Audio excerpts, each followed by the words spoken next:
Sleepy Capy and Hope in the Whispering Woods. Once upon a very soft evening, where the sky smelled faintly of warm tea and pine needles, Sleepy Capy, everyone simply called him Capy, stood at the edge of the Whispering Woods. Beside him was his best friend Hope, hair a tumble of messy curly brown rings that bobbed when she stepped. They had come to the woods because the Whispering Woods had a gentle reputation. It loved visitors who spoke softly and left kind crumbs for the small creatures. Tonight the trees leaned close together, their leaves whispering like pages in a bedtime story. The path ahead was carpeted with moss that felt like soft carpet under their feet. "Are you ready for an adventure?" Hope asked, eyes shining with a tiny, careful excitement. Capy blinked sleepily, then nodded with a slow smile that looked like a sunbeam folded over twice. They walked hand in paw under the first arch of the trees, and the woods greeted them with a small chorus of crickets. Not far in, they met Bix the badger, who was sweeping a little clearing with a broom made of birch twigs. Bix paused and tipped his lantern hat politely. "Good evening, travellers," he rumbled in a voice like pebble on wood. "The path ahead holds soft things and quiet puzzles. Walk slow."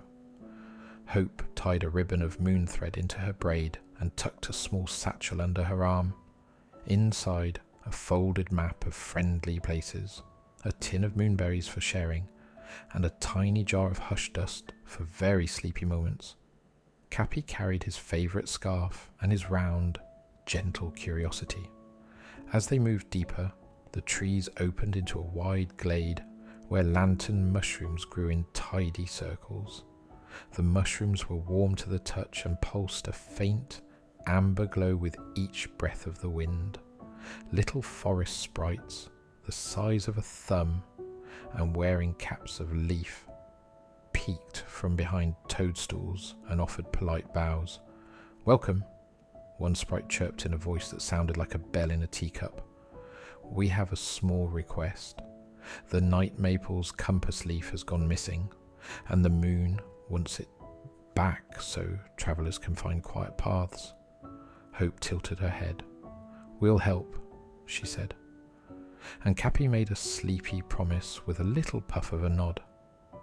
The sprites handed them a tiny glowing thread that would twine toward the missing leaf, but only if they walked gently, spoke kindly to everyone they met, and shared their moonberries along the way. Hope accepted the thread carefully, and the tip lifted like a small compass. They followed the thread, which hummed faintly, leading them past a reed-lined creek where frogs held a polite crooning rehearsal. A family of frogs paused to hear the story of the compass leaf and croaked their blessing. Capy thanked them with a moonberry, and the frogs sang a tiny verse that made the thread glow brighter. Further on, a slow deer named Mira lifted her head from a patch of clover. She had eyes like warm cookies and moved with the careful steps of someone who had seen many paths. "We met a breeze who carried a leaf-shaped note," Mira said softly. It floated toward the hollow of listening. Hope and Capy exchanged glances. The hollow of listening was a place where sounds folded into hushes and stories could hide. They left a moonberry as thanks and continued until the trees grew denser and the air smelled like wet bark and cinnamon. The path narrowed and small lanterns of firefly light bobbed like slow swimming stars. A tiny woodmouse named Pip scurried by, carrying a scrap of paper that looked suspiciously like a piece of the night maple's leaf. He tittered and dropped the scrap. It skittered into a hollow under an elder root. "Can you help us?" Pip asked, whiskers all a-quiver. "It's too big for me to move alone." Hope knelt and smoothed her hands into the moss. Together they coaxed the scrap out. It was not the compass leaf, but a clue. A small silver vein that ticked like a tiny clock. The thread pulled them onward and led to a shallow pool whose surface mirrored the stars. The pool was home to Nola the newt, who arranged moon crumbs into little patterns along the edge. "Ah," she said, noticing the thread. "It points west, toward the old hollow. The hollow of listening can be shy. It hides its treasures inside echoes." "Will it be safe?" Capy asked, in a voice that politely asked permission for everything. Nola smiled and offered them a soft leaf boat each to carry their shoes if they needed to cross the whispering moss. They accepted, setting the boats at the edge like small, honest promises. When they reached the old hollow, it was a ring of ancient roots with a small cave at its heart. The air there was thick with stories, soft ones that smelled of wool and apple peels. Hope pressed her ear to the hollow's entrance and could hear a faint ticking, like the opening and closing of a tiny door.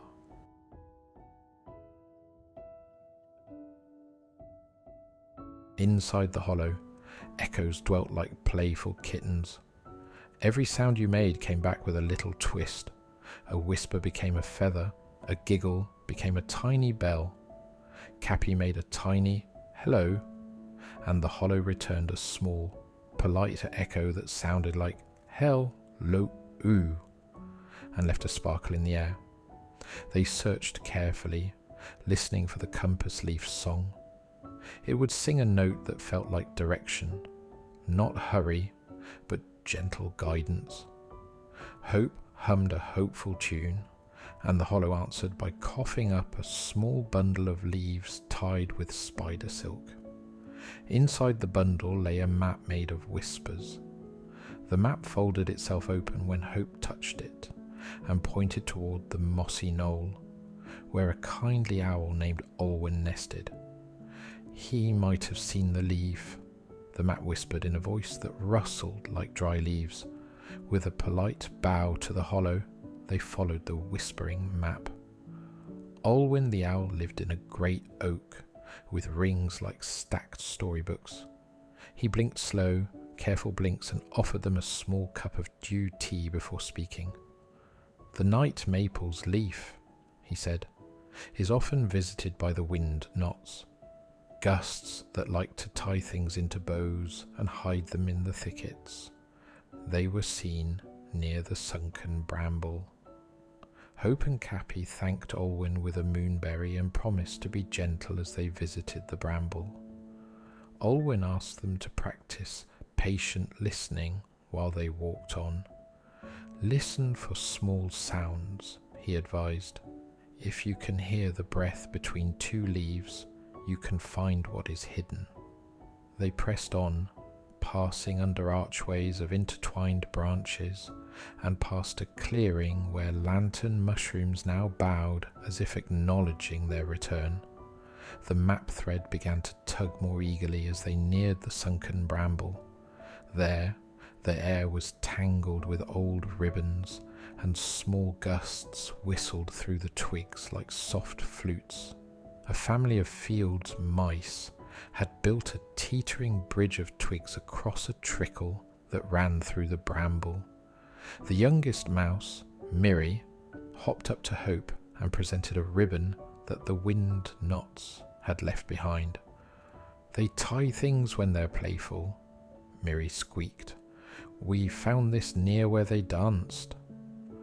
Hope compared the ribbon to the small silver vein they had found earlier. The pattern matched. The thread in their hand hummed and pulled them toward a hollow stump decorated with tiny wind bows. Capy peered inside, and there, tucked beneath a curl of moss, lay the night maple's compass leaf. It was a slender, silvery leaf with a little knot shaped like a moon. When Hope lifted it, the leaf sang a single note. Not loud, but true. and the thread pulsed like a contented heart. "We found it?" Hope whispered, and Pip. The woodmouse cheered so quietly that only the leaves noticed. They wrapped the leaf in a soft scrap of bark and began their return to the glade, where the sprites waited with tiny, expectant faces. Along the way, they shared moonberries with a sleepy badger family, traded riddles with a bright-eyed fox, and helped a beetle straighten its path when a gust had blown leaves in a jumble. Each small kindness made the leaf glow a little warmer. When they reached the mushroom circle, the sprites gathered around in a silent ring. Hope presented the leaf and told the story of how they had listened and learned and helped along the path. The sprites tied the leaf to the night maple by singing a tiny chorus of thank yous. The tree accepted the leaf, and its compass song hummed across the grove, settling like a blanket. The moon peeked from between two branches and shone a small silver beam directly on the leaf, which pulsed with a soft, kind light. "Because you walked quietly and shared, the woods will remember tonight," the moon said in a voice that sounded like silk. Capy felt a warm, sleepy pride bloom in his chest. Before they left, the sprites gave Hope a tiny vial of echo water, and Capy a feather that whispered rain sounds when held close. "For when your heads are full of loud thoughts," a sprite explained, "breath the echo water, and the feather will tell you a calm story." Hope slipped the vial into her satchel, and Capy tucked the feather behind his ear with a sleepy chuckle. They walked on as night softened into morning the colour of warm porridge, and the whispering woods greeted them with robin songs and the gentle rustle of leaves. Capy stretched and the feather at his ear tickled. Hope brushed moss from her knees and looked toward the path ahead. Bix the badger met them early with a new task. The great root bridge had settled, and some small creatures found it hard to cross. Could they help mend a few planks and make it friendly again? Capy loved gentle work. It made him feel useful and quiet. They followed Bix along a fern-lined trail that smelled of cool clay. Tully the turtle joined, carrying a basket of smooth pebbles, and hummed a slow tune about patience. "We'll need steady hands and steady hearts, Tully."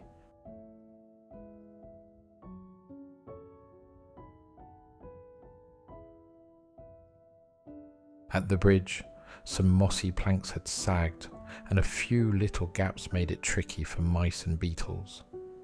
Hope ran her fingers along the wood, and the hedgehog from nearby supplied soft moss to cushion the steps. Capy pressed pebbles in place while Hope tied neat vine knots. A gust had tangled a child's ribbon high in the branches. They fastened it gently to a peg so it would not blow away again. The work felt like a slow cooperative song. Beetles clicked in time, and frogs sang low encouragements as the bridge became steady. Pip the woodmouse tiptoed across first and squeaked with delight when the bridge held steady. Miri rolled a tiny berry cart across, and the bridge behaved kindly. Bix declared the bridge properly patched and polite, and Tully offered a slow, boiled leaf steep to celebrate. Bix gave them a small wooden token carved with a leaf, a forest promise, and Hope tied it to her satchel. Capy kept a pebble from the bridge in his pocket. They continued to the Hollow of Echoes, where old songs took naps. In the hollow, their bridge tune returned with a deep harmony, and the echo shaped itself into a tale about a pebble who found his place. Olwen the owl had told them the hollow liked songs with kindness in them, and the hollow tucked their tune into its warm pocket. Leaving the hollow, they met Barnaby the stag beetle, who guided them to the glimmer glade, where bees kept sleepy honey. In the glade, woolly bees hummed and taught them the soft wing fold, a tiny movement that calmed the body like a practiced rhyme. A worried squirrel arrived. The wind had made her acorn jar rattle, and she could not sleep. Hope found the hollow log where the wind sang and stuffed it with soft moss, so the acorn jar would rest quietly. The squirrel yawned in thanks, and the bees gave Hope a thimble of honey for calming winds. They helped a mole named Mott's find his wayfinder pebble under an old apple root, and celebrated with a small song. The day moved like a gentle storybook page, each helpful turn smoothing the next. Barnaby pressed a shiny beetle scale into Capy's palm as a small token of glimmer. As dusk approached, a ribbon of sparkles led them deeper, the path of the night beetles. The beetles escorted a lost hedgehog home along a ribbon of starry light, and the night beetles' lamps showed the way. Hope and Capy followed until they reached the edge of the woods, where Bix waited with stew. They shared food and stories around a polite little fire, each tale tucked between sips like marshmallows on a stick. Barnaby thanked them for mending the bridge and helping friends, and the forest felt a little softer for their work. As they settled near the fire for a brief rest, Hope checked her satchel. Echo water safe. Moonberries nearly finished, compass leaf glowing softly in its bark wrap, and the wooden token tied where she could see it. Capy rubbed the beetle scale between his paws and felt a small, warm shine. They lay back on a mossy bank for a short while, watching the moon stitch patterns through the branches. The whispering woods hummed around them, full of friendly noises, and the promise of more small adventures just beyond the next bend. They closed their eyes for a short nap under the stars, the forest keeping watch as gentle footsteps came and went. When they woke a little later, the woods seemed to whisper a next suggestion. A faint rustle toward the north, where the stream sang a new tune, and the map thread quivered with curiosity. Hope adjusted her braid, and Capy tucked the feather behind his ear. With a soft stretch, they rose and followed the thread, ready to see what the whispering woods would reveal next. The thread they carried hummed a little tune as it tugged them north, guiding Capy and Hope past ferns that bowed politely and stones that remembered tiny footsteps. Morning light sipped through the leaves like milk in a cup, and the forest smelled of wet earth and warm moss. "Where do you think it's leading us next?" Hope asked, fingers tracing the glowing thread as if reading a secret. Capy blinked slowly and folded his paws together. The thread's tip trembled toward a part of the woods they'd only heard about, the willow walk, where the trees hung down like green curtains and small creatures liked to hide a nap. As they approached Willow Walk, they found the path soft and quiet, muffled by 1,000 dangling leaves. A family of songfinches fluttered nearby, their chirps gentle as darning stitches. One finch, tiny and very polite, slipped a silver seed into Hope's palm as a greeting.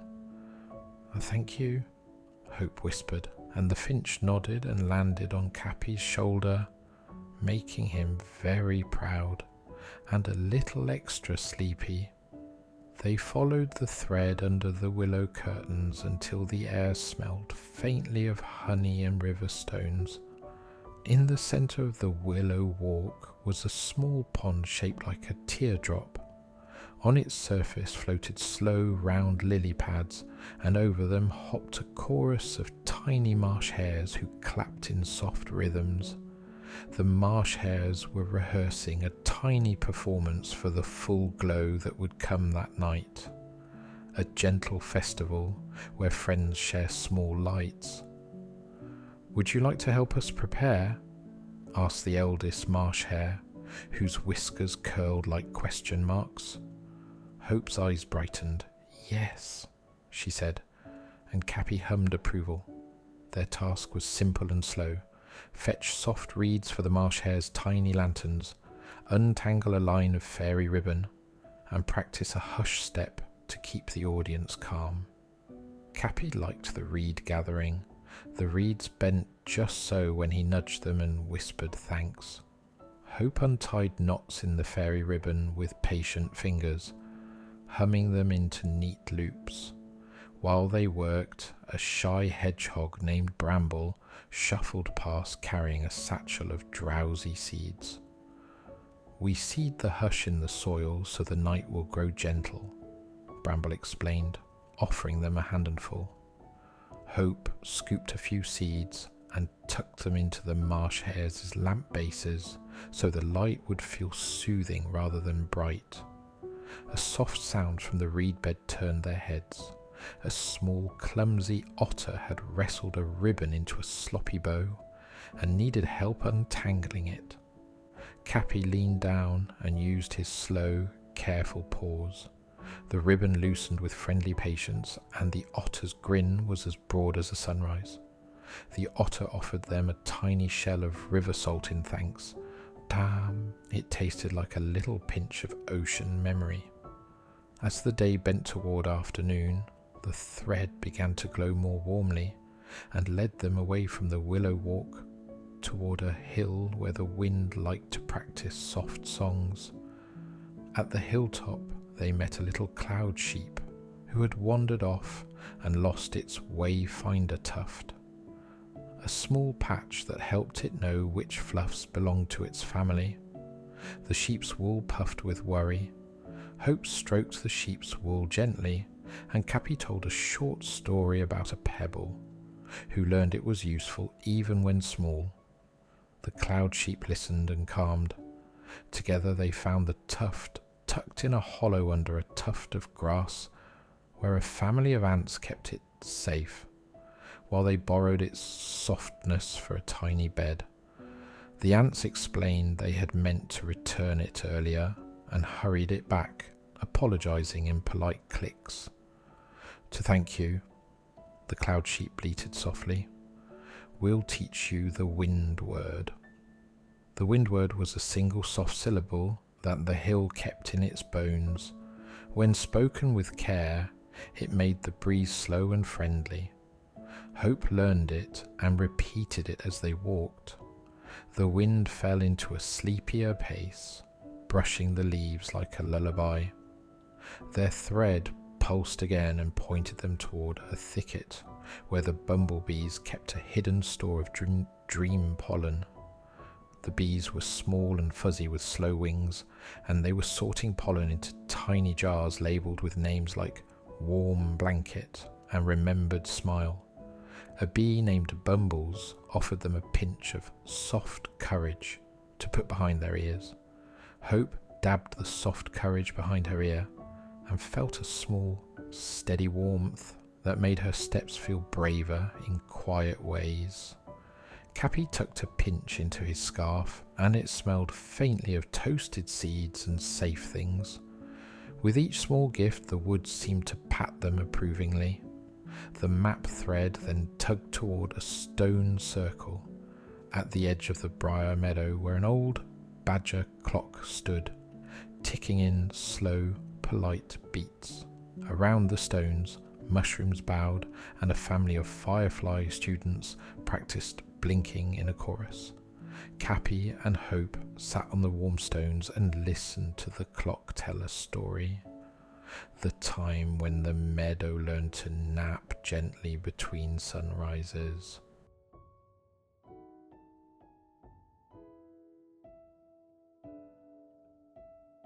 The clock's tale included a puzzle for them to solve, a soft riddle left by the meadow spirits. What becomes quieter the more you give it away? Hope thought, then smiled. Kindness, she whispered. And the Firefly students flicked their lights in delighted approval. They left the stone circle and followed a brook that sang of pebbles and old shoes. Along the bank, they met an elderly heron polishing a small silver whistle. He told them he'd lost the handle to his whistle, an important piece for calling the night guard of the marsh. Hope and Capy promised to look and set off peering into reeds and under flat stones.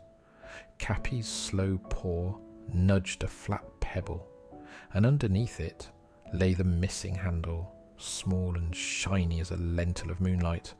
The heron's eyes crinkled with gratitude as he fixed the whistle back on and gave them a polite bow. You have ears that hear and hands that help, he said, and Capy felt pleased like a soft pudding.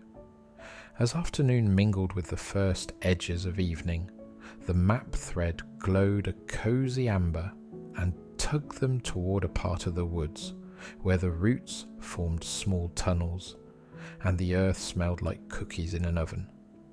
Here lived Tam the Mole family, expert diggers who loved to build quiet dens for settlers of the forest. One young mole, Pockets, greeted them with a small map of underground paths drawn on a leaf. Pockets explained that a small water trickle had shifted one of the tunnel walls, making a cosy den too damp for a lantern-sleeping hedgehog. Can you help move the damp away? Pockets asked, eyes round and hopeful. Hope and Capy fetched dry leaves, and Capy pressed them into place, while Hope rearranged stones to guide the water to a small drain. The hedgehog's den dried, and the hedgehog, who introduced herself as Tilly, patted them both with a grateful snuffle and offered them a pinch of toasted nutty crumbs. They nibbled slowly, enjoying the taste and the small pride that comes from making someone comfortable. The mole children waved as they headed back toward the surface, plotting tiny tunnels like secret bows. Soon, the canopy began to shade into twilight. The first fireflies blinked awake, and the willow curtains shimmered with the last of the light.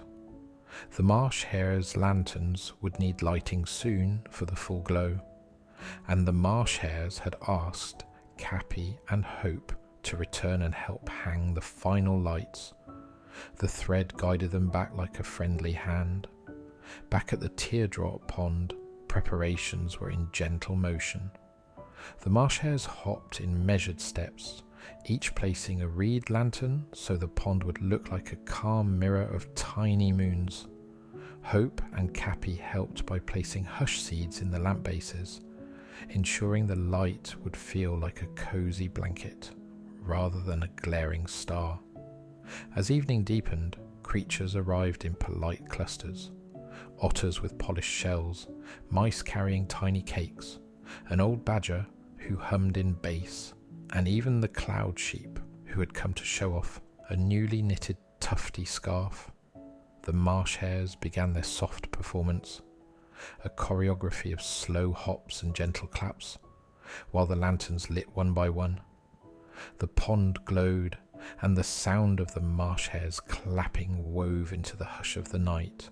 Hope and Capy sat at the water's edge and watched the full glow unfold. Lights mirrored in the pond, friends smiling in careful ways, and the whole gathering breathing as if the forest itself were a sleeping animal.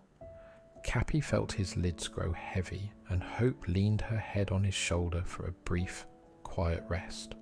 When the last note of the marsh hare's song softened into the air, the pond held a small hush that smelled like warm bread and stars. Friendly faces drifted away in small groups, guided by the night beetle's lamps and the wind now trained to the windward. Hope checked the map thread and found it pulsing softly. Another tug awaited them tomorrow.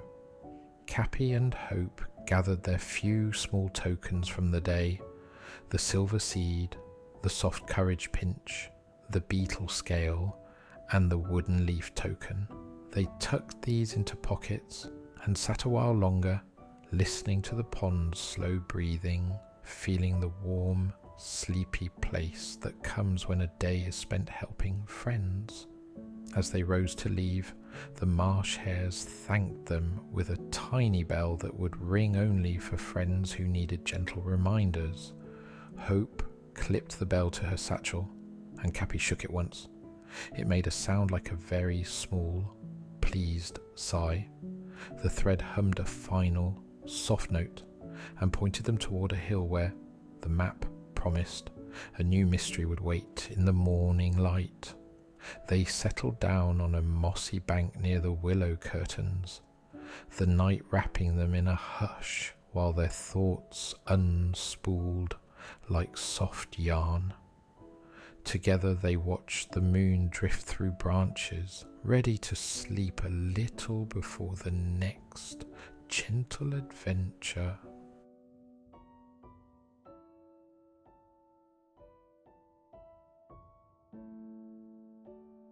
Dawn painted the trees in soft oatmeal and tea colours when Capy and Hope woke on their mossy bank.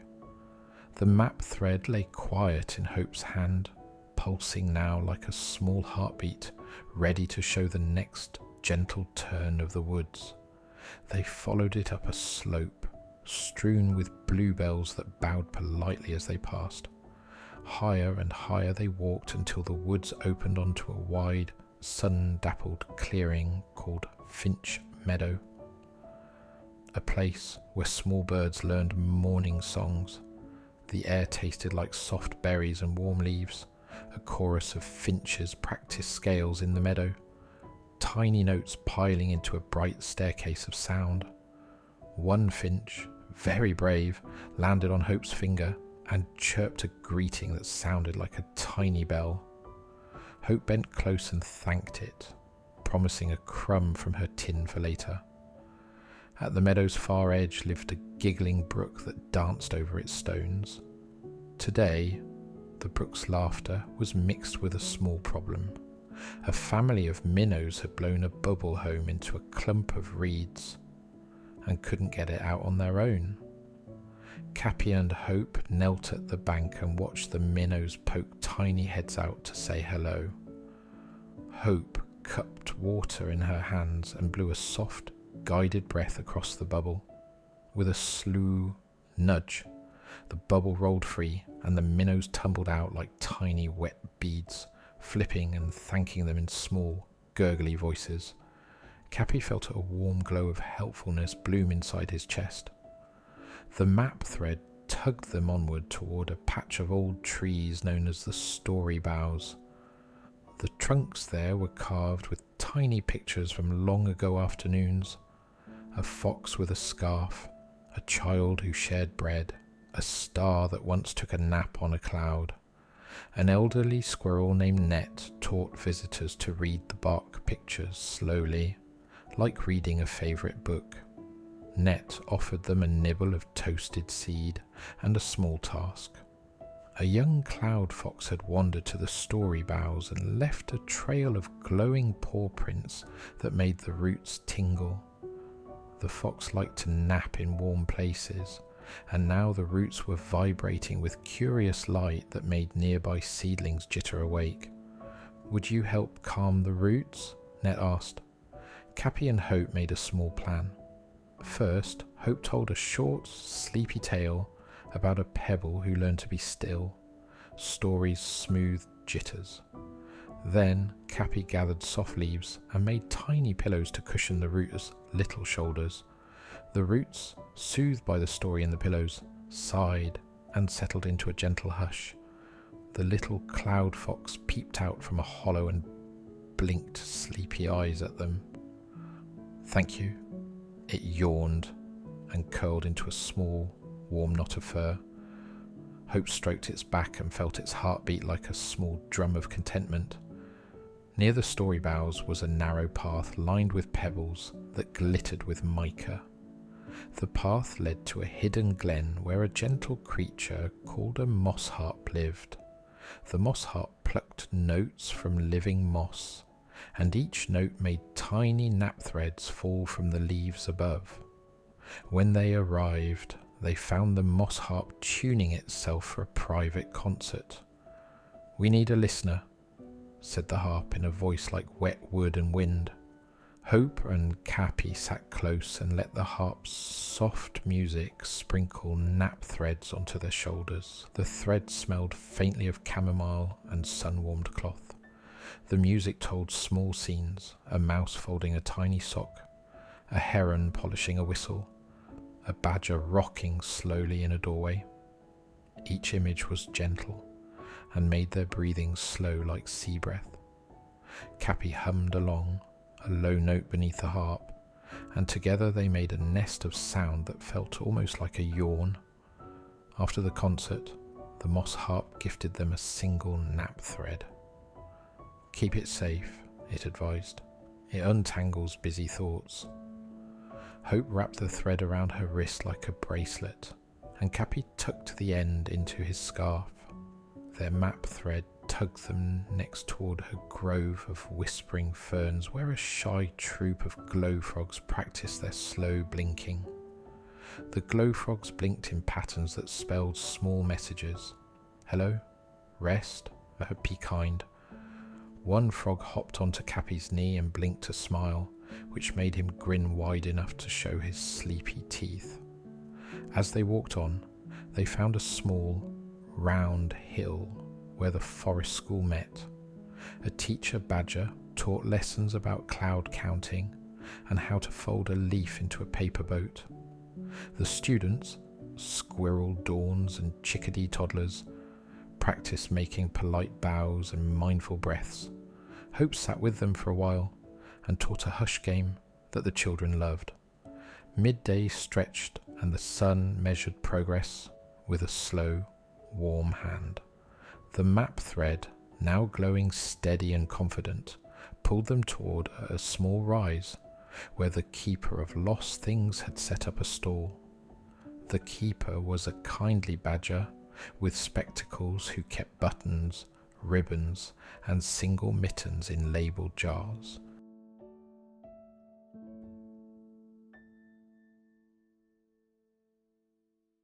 "Lost things find their way when someone is patient," the keeper said, offering Capy a chipped button that looked like a tiny moon. Hope explained they were travelling and helping, and the keeper gave them a small label, "Return with a story." They promised and tucked the button into Hope's satchel to keep until they met its owner. The next tug from the thread took them to a sheltered dell where an old willow had fallen and left a hollow that now served as a reading nook for anyone who loved quiet words. Here, a group of hedgehogs had gathered with a stack of small picture books to swap stories. Hope settled in and read a short tale about a brave little pebble to the hedgehogs, who listened with polite faces. While she read, Capy wandered to the edge of the dell and found a thin ribbon caught on a bramble that matched the chipped button's colour. Maybe this belongs to the button's owner, he thought. He tickled the bramble and freed the ribbon, which floated down like a small flag. He tucked the ribbon with the button and felt pleased at the fit. Their next stop was a shallow stream where a family of otters performed slow water dances for anyone who wanted to watch. The otters slid on their bellies and drew curving patterns that made small rings on the water. Each ring sang a different, gentle sound. Hope clapped softly, and Capy tried a small slide, his round belly making a tiny splash that sounded like a polite drum. A little way on, the path narrowed into a quiet archway, formed by two leaning holly trees. Beneath the arch lived a tiny elderly hedgehog, who knitted small booties for field mice. She welcomed Capy and Hope with warm tea, and told them of a small worry. The mice had misplaced a single booty, and a child had left a note asking for help. Hope unfolded the note and read the child's handwriting. Little loops and a drawing of a rabbit. The hedgehog suggested checking the keeper of lost things, and so they did, returning the button and ribbon together with the story of their day. The keeper clapped his paws softly and matched the button and ribbon to the lost booty's owner, a small rabbit family who lived near the briar meadow. They travelled on and found the rabbit family huddled around a little hearth, grateful to get the missing booty back. The child, now a small rabbit parent, thanked them with a warm carrot biscuit, which Capy accepted politely and nibbled in slow, contented bites. Hope felt the small gladness that comes from setting things right. As dusk began to gather its soft shawl, the map thread guided them toward an ancient stone with a shallow basin carved into it. The Whispering Well. The well's water was clear and full of tiny floating words that drifted like paper boats. The well keeper, a quiet mole named Mots, suggested they toss one small wish in and listen for the echo. Hope wished, very simply, that the forest keep being kind. Capy wished that he and Hope would always find time for small, helpful things.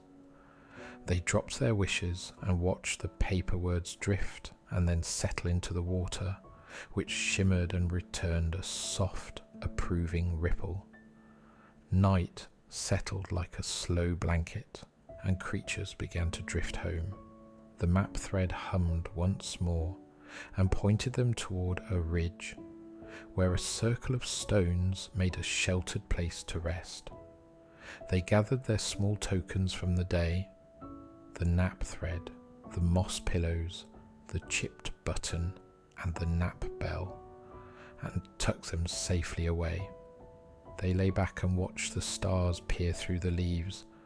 The forest around them breathed in a slow, steady rhythm.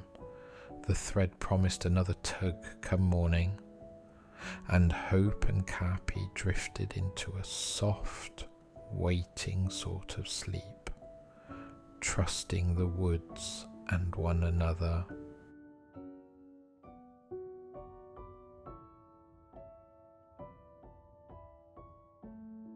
Morning warmed the ridge with light the colour of oat milk when Capy and Hope woke. The map thread lay coiled in Hope's hand, humming a little like a friendly throat, and it tugged them toward a valley they had only heard about, the honeyed hollow. They followed a ribbon of path lined with bracken and little blue bells. Along the way, a chorus of field mice waved tiny napkins at them, and a sleepy frog bowed from a lily. Capy gave a small, polite nod, and Hope gave a wave that made her curls bounce like friendly springs. The honeyed hollow smelled like warm toast and late sun. Bees hummed slowly among soft clover, and low-hanging branches held jars of honey dangling like small lanterns. At the hollow's centre stood the honey tree, its bark sticky with sweet sap, and its branches heavy with golden globes. A small bee named Bumbles greeted them with a hum, and explained the hollow's little worry. The sleep bees that made the honey for bedtime had misplaced their slow song, a tune that helps honey make dreams calm. Without it, the honey still tasted sweet, but didn't carry the extra soft hush that made nights especially gentle. "Would you help us find the slow song?" Bumbles asked, antennae trembling politely. Capy and Hope agreed at once, both liking the thought of sweet dreams for everyone. Bumbles led them to the beehive library, a warm cluster of combs where bees stored songs like tiny scrolls. The librarian bee, a wise old queenling with spectacles made of dew, blinked slowly and offered them a stool of wax to sit on. They searched through jars of humming words and stacks of tiny lullaby scrolls, but the slow song was not on the usual shelf. It may have wandered off to find its own echo, the queenling murmured, or perhaps some breeze took it to the meadow of mirrors. The map thread pulsed and pointed toward the meadow of mirrors, so that is where they went, taking small honey crumbs for the journey. The meadow of mirrors lay beyond a field of tall grasses that bowed like a chorus. The mirrors were not glass but small, shallow pools that reflected things as memories rather than exact images. A mirror might show you how you felt in a certain place rather than what you looked like. Capy peered into one pool and saw himself and Hope helping a lost snail find a soft patch of moss. The image warmed him like a mitten. Hope looked in another and watched a memory of her grandmother folding a blanket. It smelled like cinnamon and patience. As they watched, one pool trembled and gave a small ripple.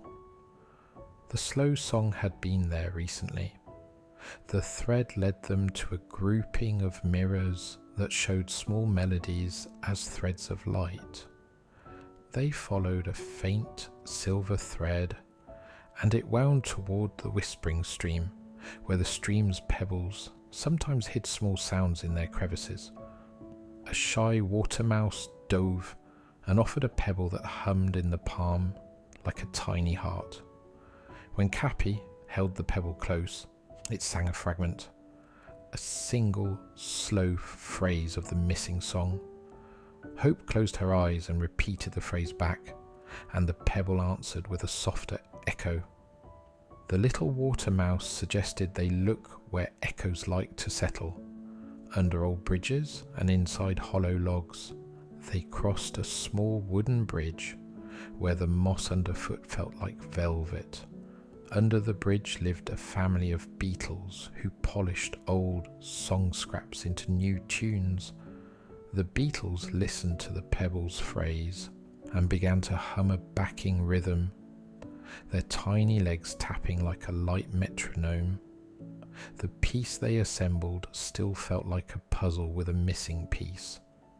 So the map thread urged them onward to the fox glade, a place known for collecting stray things, buttons, ribbons, and sometimes lost notes.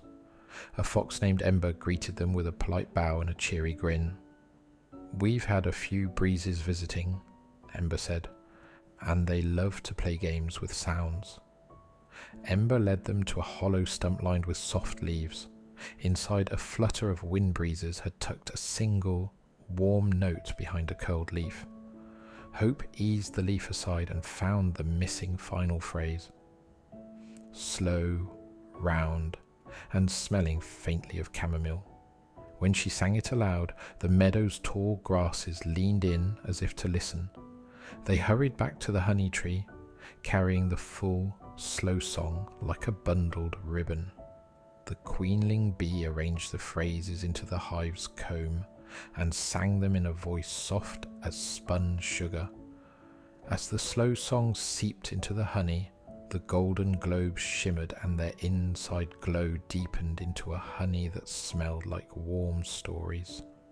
"You have brought sweetness back to the hollow," Bumble said, bowing low. In thanks, the bees filled a small jar for Hope and Capy, stamped with a tiny sleep mark. A spoonful before bed helps slow the thoughts, the queening advised, and it tastes best when shared.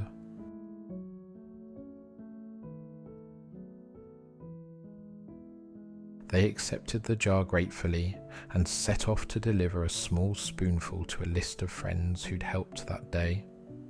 The water mouse, the beetles, Ember the fox, and the moss harp who'd tied a nap thread for them.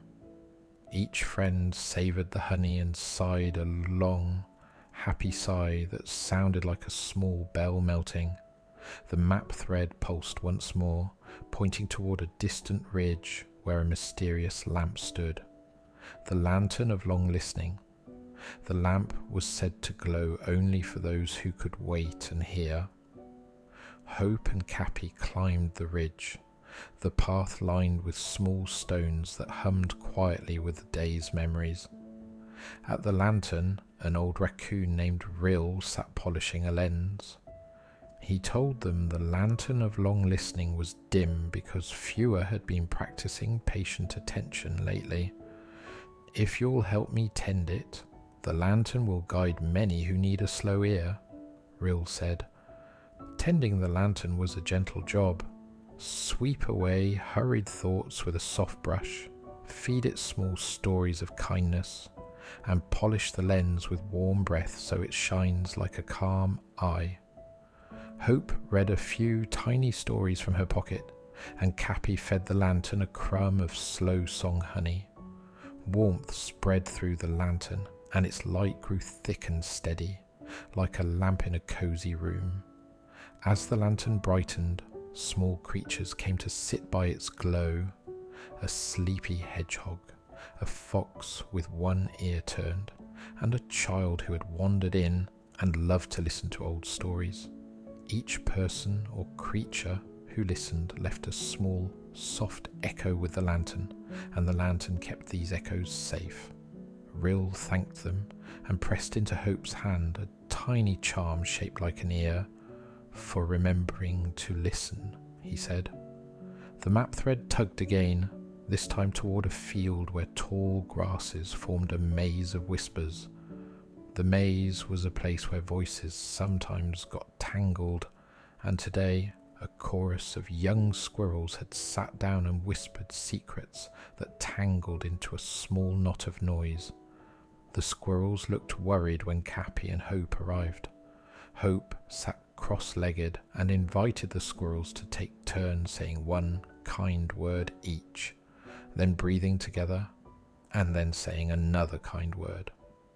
Capy taught them the soft wing fold the bees had shown, and together the group practiced until the knot of noise relaxed into a loose braid of gentle sounds. The squirrels giggled in quiet delight and offered a pine cone in thanks. By late afternoon, the map thread led them to a small pond tucked between bramble hedges, where a shy swan had broken a feather and felt faintly less confident about gliding. Hope found a patch of soft moss, and Capy, with the bee wax comb, smoothed the feather's edge so it felt neat again. The swan tested a few gentle strokes and found her glide steady. She fluffed in appreciation and left a single white plume for them to keep, as a reminder to help when friends feel fragile. As the sky turned the colour of apricot jam, a small, urgent rustle came from the bramble. A little voice had called for help. They hurried and found a young raccoon whose tail had been caught in a tangle of bramble vines. Hope's fingers were nimble. She untied vine by vine, while Capy hummed slow notes to keep the raccoon calm. Once freed, the raccoon sniffed and said, "Thank you. I thought I might be stuck forever." The raccoon led them to a small clearing that glittered with tiny mushrooms, a secret place where the forest elders met to exchange small items and stories at dusk. That night the elders were gathered, each with a small lamp and a tale to tell, and they invited Capy and Hope to sit and listen. Stories there were told slowly, with long pauses and gentle finishes, like someone knitting with very soft yarn. One elder told a story about the first night the honey tree made sleep honey, how every creature brought a note to hum, and the bees learned to braid them into golden sweetness. Another told a short, funny tale about a squirrel who kept losing his bushy tail to the weather, and how he learned to tie small bells to it so it would always come home. Hope and Capy laughed softly and clapped with tiny polite hands. As the elders' meeting ended, they offered Capy and Hope a small pouch each, one filled with dried moon leaf for dreaming, and the other with a dusting of hush snow to sprinkle over busy thoughts. The gifts felt like warm pockets to put in a coat. Hope thanked them with a slow bow, and Capy tucked the hush snow into his scarf, so he could feel it near his heart. The map thread pulsed one last gentle time, and pointed toward a hollow at the edge of the woods, where the moon liked to settle for a while before crossing the sky. It was a quiet, careful place, and when they arrived the moon leaned low and hummed a sleepy hello. Capy and Hope presented the lantern charm, the nap thread, and the jar of sleep honey, as thanks for the forest's wonders that day. The moon accepted their gifts and, as a small token, hung a single silver thread across the path that would glow just enough to guide homesick travellers. "You have listened and helped," the moon said softly. "Keep your ears open and your hands ready." Hope and Capy nodded, feeling their pockets heavy with small treasures and their hearts full of warm, quiet purpose. They walked on under a sky that felt like a wide, comfortable coat, and found a soft hollow by an elder root to rest for the night. Around them, the whispering woods whispered on, leaves rustling, owls breathing slow, and a distant stream chuckling like a secret. The map thread dimmed for the night, promising more to show them when morning came. Dawn uncurled slowly like a warm blanket when Capy and Hope woke in their hollow. The forest smelled of damp moss, toasted seed, and a distant promise of rain. The map thread in Hope's hand stirred with a soft, steady tug, ready to show the next part of their walk. They followed the thread along a ribbon of fern and found themselves moving toward a place called the Lantern Bend, a gentle curve in the path where lantern lilies grew, and the water mirrored small lamps. Dragonflies skimmed the surface, and a sleepy heron nodded as they passed. At Lantern Bend, a small problem was waiting. The lantern lily's light had become tangled with the song of a passing wind bird, and the lily's glow flickered like a candle trying to decide. A wind bird perched on a reed, feathers ruffled with apologies. "I carried a new tune, and it snagged the light," it chirped. "I didn't mean to cause trouble." Hope sat quietly and asked the windbird about the tune. It sang a small phrase, bright and airy, and the lantern lilies answered with a thin, hesitant bell. Capy suggested they weave the windbird's phrase into the lily's rhythm slowly, like tying a ribbon in a gentle knot. They worked together, humming the slow beat the bees had taught them, and letting the windbird's phrase find a soft place between the lily's bells. As they did, the lily's glow steadied into a warm, steady light that made the water look like a line of small moons. The windbird fluffed its feathers and preened happily, relieved to see the tune settle kindly. Further on, the thread nudged them toward a hill, crowned with an old stone circle where the forest clock's shadow ticked. At the circle, a small assembly of animals gathered because something unusual had appeared at the base of the stones, tiny footprints that glowed faintly and moved in circles. A fox named Ember, who had met them before, explained that the prints belonged to a mischievous little moonmite, a tiny creature that loved to dance on starlight and sometimes lost its way. The moonmite was shy and quick, leaving a trail of sparkles and giggles. Hope offered it a moonberry, and Capy hummed a gentle tune to slow its dancing. The moonmite paused, tasting the berry, and then curled up in a small leaf pouch to nap. its glowing footprints slowly dimming. The circle sighed with relief and the animals clapped polite paws. The map thread moved steadily now, guiding them toward the Whisper Cleft, a narrow pass where the rocks told stories if you pressed your ear to them. As they walked, a band of small field mice ran past carrying a tiny wagon full of borrowed blankets. They were on their way to deliver the blankets to a family of hedgehogs whose burrow had gotten damp in last night's rain. Hope helped the mice load one more blanket, and Capy steadied the wagon while humming a slow tune. The mice offered a grateful squeak and scurried on. Helping became a kind of quiet rhythm for them, a thing that made their own steps feel lighter. At Whisper Cleft, the rocks were warm and smooth like well-read pages. When Hope pressed her ear to a stone, a soft voice told of long afternoons and a small child who once carved a picture of a bird into the rock. Capy listened and heard the faint scratch of a tiny beak in the memory, which felt like someone gently turning a page. Beyond the cleft lay the wind tree, an old tree whose leaves made a soft, hollow whistle whenever the breeze moved through. The wind tree had a problem. Its leaves had grown heavy with spider silk after a season of busy weavers, and they could not sing as clearly as before. "Would you help clear the silk?" the tree asked in a voice like wind through reed.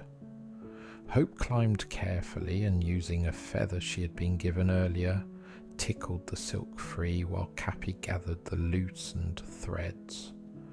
The wind tree's whistles grew brighter with each freed leaf, and the surrounding grasses leaned in to listen. In gratitude, the tree shook down a handful of airy seeds that made small wish flowers bloom where they landed.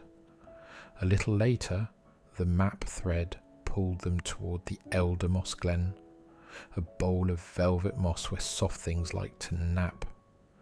There they found a tiny hedgehog family trying to tuck a very restless baby hedgie into sleep. The baby fidgeted and squeaked whenever quiet fell, like a small bell that couldn't quite stop ringing. Hope rocked the baby hedgehog slowly, while Capy hummed the lullaby the moss harp had once played.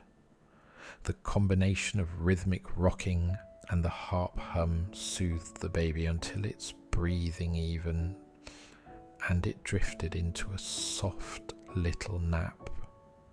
The hedgehog family pressed little thank you snuffles into their hands, and Hope tucked a hush seed into the family's nest for future nights.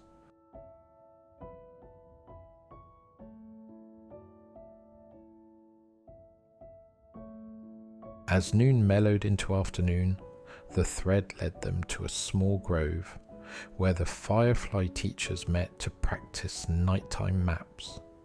The teachers were arranging constellations on the ground using tiny light dots so younger fireflies could learn routes and safe points. Hope and Capy sat to watch the careful lessons. The dots made a slow pattern like a starry puzzle. A young firefly, nervous about his first flight, confessed he couldn't blink in a steady pattern.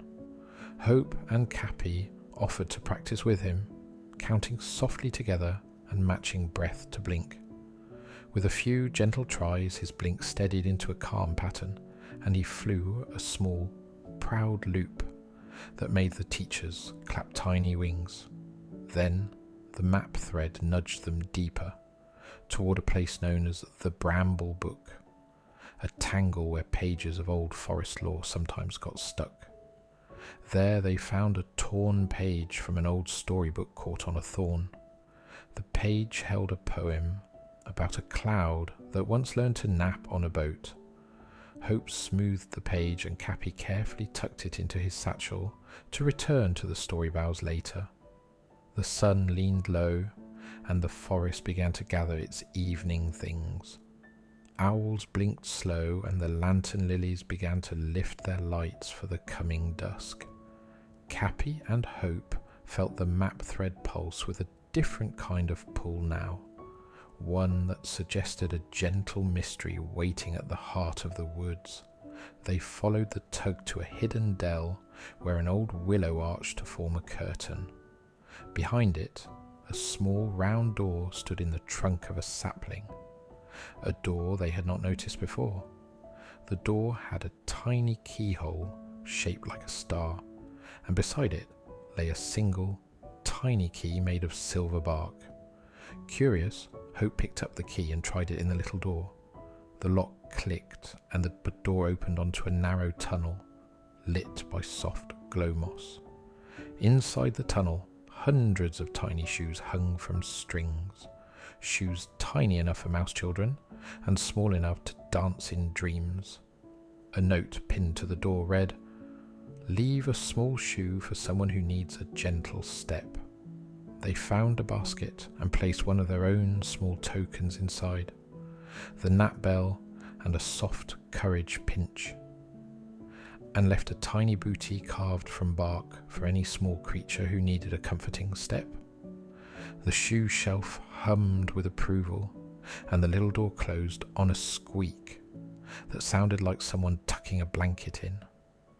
As twilight wrapped the trees in velvet, the map thread glowed faintly and pointed them toward a high, grassy knoll, where a small gathering of friends had arranged a quiet vigil to watch the stars. Creatures they had helped earlier were there: the marsh hares, Barnaby the beetle, the heron, and the cloud sheep with its warm tuft restored. They sat together in a soft circle and shared the day's small stories, each tale passed like a slice of warm bread. Hope told of the windbird and the lantern lilies. Capy demonstrated how to smooth a feather using the beeswax comb. Laughter sounded like soft bells. Even the wind listened politely. The stars drew a slow, bright pattern across the sky, and the moon leaned in close to listen. The map thread's glow finally softened to a sleepy whisper, as if it had one last secret to store for morning. Capy and Hope gathered their tokens, checked their satchels, and settled together on the knoll under the attentive stars, ready to rest a little before whatever gentle mystery tomorrow would bring.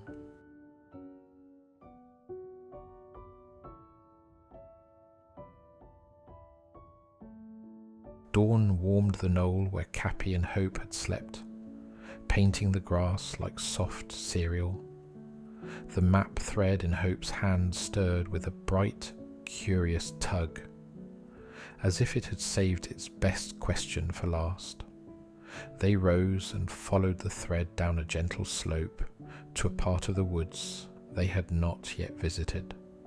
The Heart Glen, a bowl of trees that held quiet, secrets, and welcome echoes.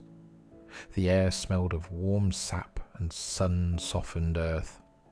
At the glen's centre stood a ring of elder stones, each smoothed by years of small footsteps. The stones hummed faintly when Capy and Hope stepped close, and upon one stone lay a small wooden box with a lid shaped like a leaf. Tied to the box was a note that read, "For those who have kept gentle promises." Hope lifted the lid carefully. Inside were dozens of tiny notes, each a thank you left by someone the woods had helped. A mouse who found a slipper, a hedgehog whose den was mended, a heron whose whistle was found. The notes shimmered like small sunbeams trapped in paper. They read a few aloud. One said, "Thank you for finding my lost courage." Another said, "Because of you, I slept through the storm." Capy and Hope smiled, their chests warm with the glow that comes from good deeds being remembered. A soft rustle of wings announced Olwyn the owl, who flew in and perched on a low branch. The Heart Glen keeps a small reward for those who mend and listen. Alwyn said in his gentle voice. He pressed a feather-light token into Hope's palm, a leaf-shaped charm that shimmered with the echo of friendly voices. Just then, the map thread quivered and pointed toward the Hollow of Wishes, a place at the glen's edge where tiny hopes were sometimes tucked into roots to be kept safe. The hollow had a little hollow in its centre that breathed softly like a sleeping mouth. Hope and Capy knelt and listened. Inside they heard the soft murmur of many small wishes sleeping like drowsy birds. "Perhaps we can leave a wish for tomorrow," Hope whispered. She wrote a small note on a scrap of leaf. "May the woods always be kind." Capy folded it carefully and tucked it into the hollow with a polite bow. The hollow sighed like a contented animal and accepted the wish into its soft pocket. Their thread then led them to a nearby rise where the final part of the wood's mystery revealed itself. A small, circular clearing with an old, gentle pond at its centre and a tiny island in the middle. On the island stood a single, very old willow whose branches brushed the water like long, sleepy fingers.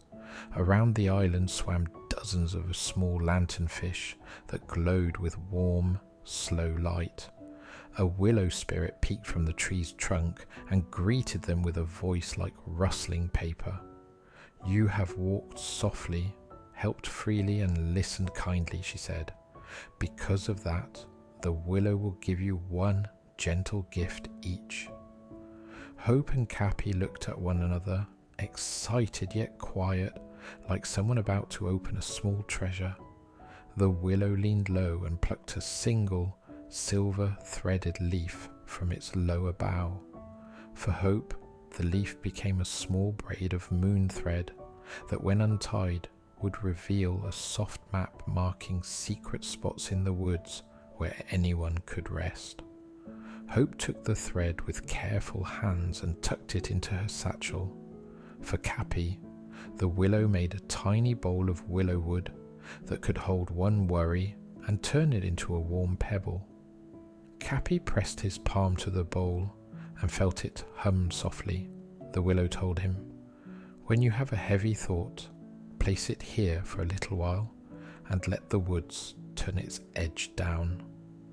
Capy smiled and set the bowl in his scarf where it felt like a small, friendly presence.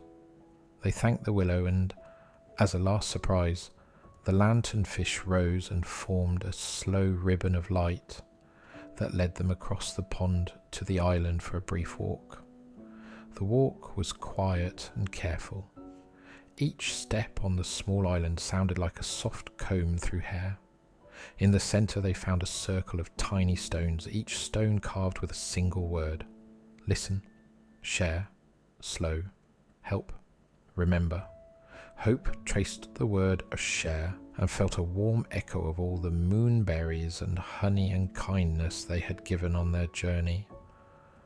Capy tapped the stone that read slow and remembered the times he had breathed with the swallows and counted quiet stars. Each stone seemed to glow a little when touched, like a small applause from the woods. After their walk, they sat on the island's rim and shared a spoonful of the sleep honey they'd helped remake. The honey tasted like soft stories and afternoon naps. They ate slowly, savouring the quiet and the company, feeling the day's gentle lessons settle inside them like small, warm pebbles. As they prepared to leave the Heart Glen, the willow spirit gave them one final instruction. When you return to the edge of the woods, leave a small sign for the next travellers, a ribbon or a bell, so they know they are welcome.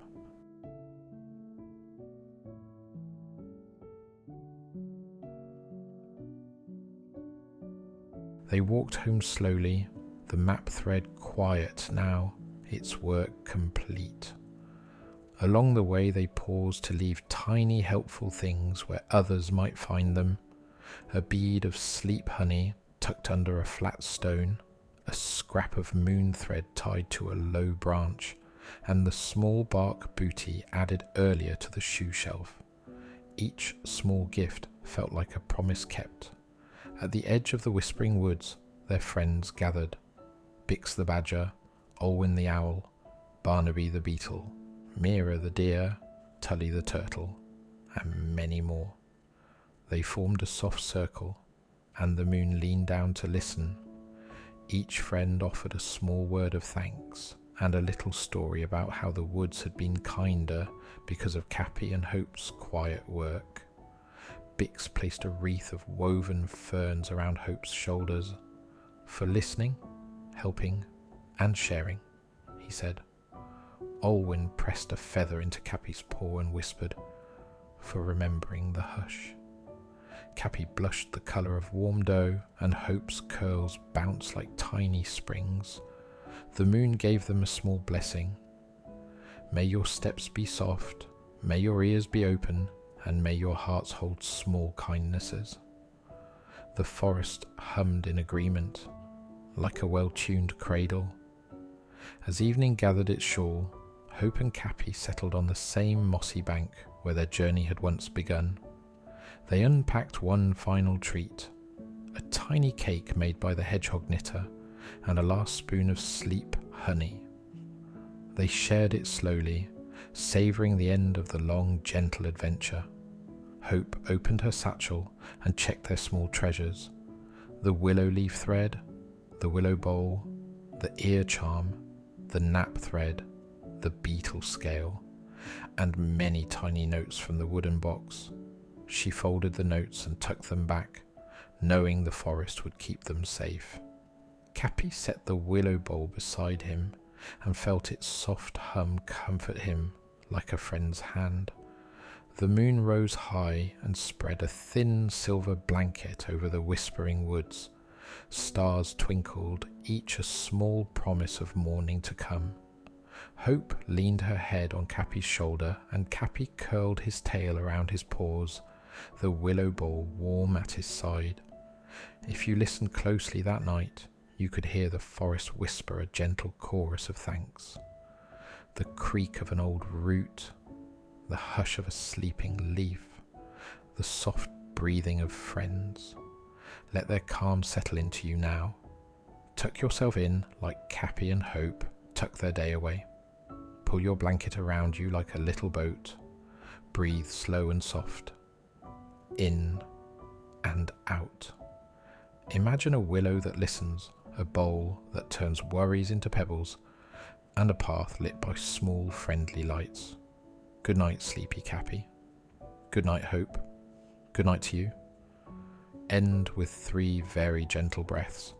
Inhale, exhale, inhale, exhale. Then a whisper soft, sleep tight.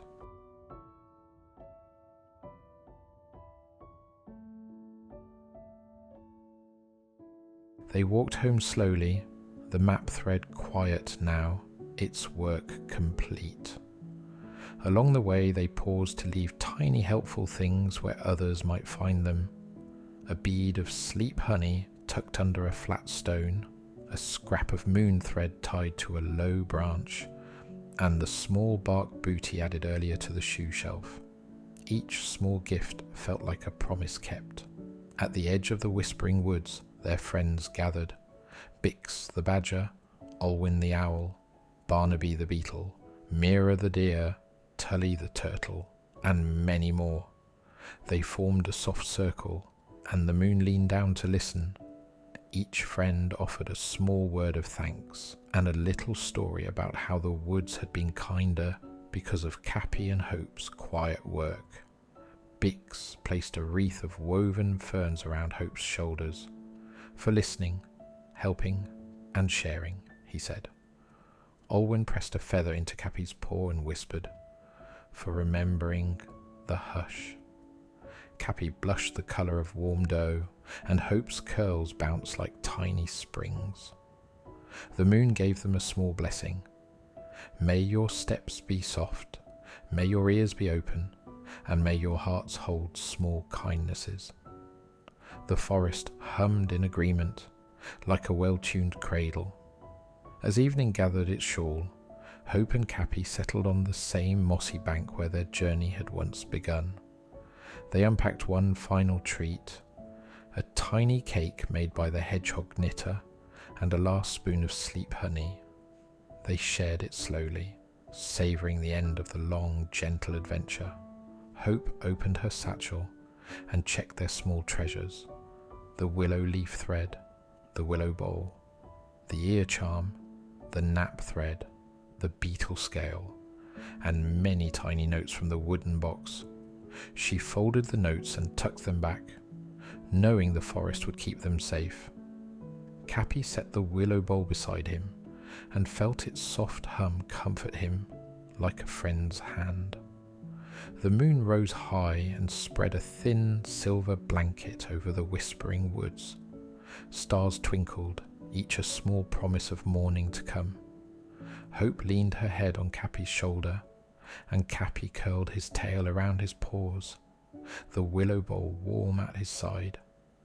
If you listened closely that night, you could hear the forest whisper a gentle chorus of thanks. The creak of an old root, the hush of a sleeping leaf, the soft breathing of friends. Let their calm settle into you now. Tuck yourself in like Capy and Hope tucks their day away. Pull your blanket around you like a little boat. Breathe slow and soft, in and out. Imagine a willow that listens, a bowl that turns worries into pebbles, and a path lit by small, friendly lights. Good night, Sleepy Capy. Good night, Hope. Good night to you. Inhale, exhale, inhale, exhale. Sleep tight.